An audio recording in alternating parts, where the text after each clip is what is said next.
बदलापूरच्या शाळेत 2 चिमुकल्या मुलींवरती लैंगिक अत्याचार करण्यात आलेत।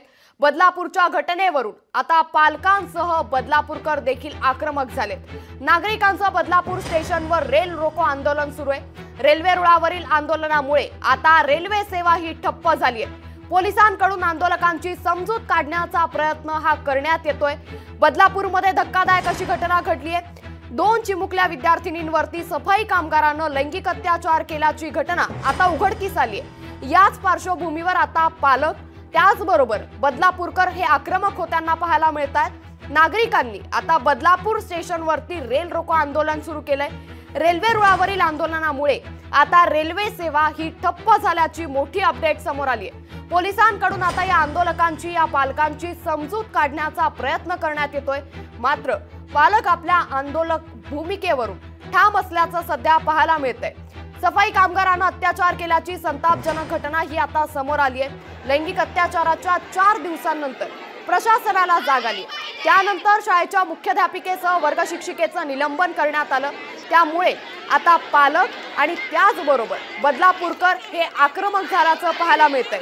बदलापूरकरांनी आता बदलापूर रेल्वे स्थानकाबाहेर ठिय्या आंदोलन केलंय आणि त्यामुळे आता रेल्वे सेवेवर परिणाम झाल्याचं सध्या पाहायला मिळतंय। बदलापूरमध्ये अतिशय धक्कादायक अशी घटना घडली। बदलापूरच्या नामांकित शाळेमध्ये 2 चिमुकल्या मुलींवरती लैंगिक अत्याचार करण्यात आले।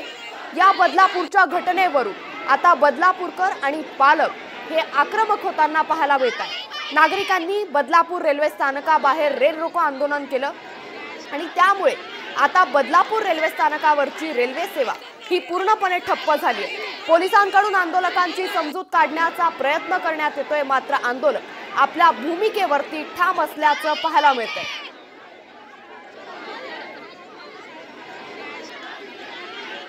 शाळा प्रशासन ही दाद देत नाही म्हणून पालकांनी थेट रेल रोको आंदोलन केलेलं आहे। आपल्यासोबत काही पालक आहेत, आपण त्यांना विचारूया।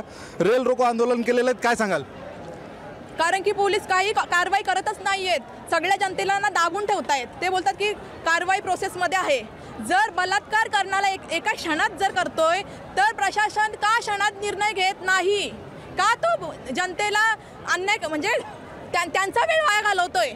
जर त्याला शिक्षा झाली तर पुढे अशा घटना घडणार नाही, आणि जर शिक्षा झाली नाही तर अशा घटना रोज घडतील। हे प्रशासन बायकांची इज्जत जाताना डोळ्यांनी बघतोय तरी काय करत नाहीये। आजच्या ह्या परिस्थितीला समाज एवढा अलर्ट आहे, त्या समाजाला थांबवणं शक्य नाही।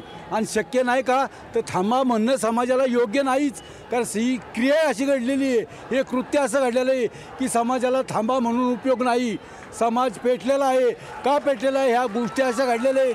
ह्या अशा घडणाऱ्या गोष्टीला कुठंतरी बंधन आलं पाहिजे, पर प्रशासन शाखेपासून ते मंत्र्यापर्यंत। याला आदर्श मॅनेजमेंट पण तेवढीच जबाबदारी आहे। कारण का जबाबदार आहे? जर तो मतिमंद असेल तर त्याची अपॉइंटमेंट तुम्ही का केली? त्याला कामावर ठेवलं? याला सर्वस्वी मॅनेजमेंट जबाबदार आहे। जेवढी त्या याच्यावर कारवाई होईल तेवढे मॅनेजमेंटच्या मॅनेजमेंटवर कारवाई व्हायला पाहिजे। आदर्श शाळेमध्ये ही गोष्ट पहिल्यांदा घडली नाहीये। ही घटना वारंवार घडत आली आहे आणि शासन त्याला दाबतो का दाबतोय? त्यांना काय मिळणार आहे? लवकरात लवकर न्याय मिळावा यासाठी पालकांनी रेल रोको आंदोलन इथं सुरू केलेलं आहे। मात्र पालकांना ही प्रतीक्षा आहे की कधी त्यांना न्याय मिळेल। अजय शर्मा, बदलापूर, लोकशाही न्यूज। लोकशाही मराठी ऐका, पहा, जागरूक रहा।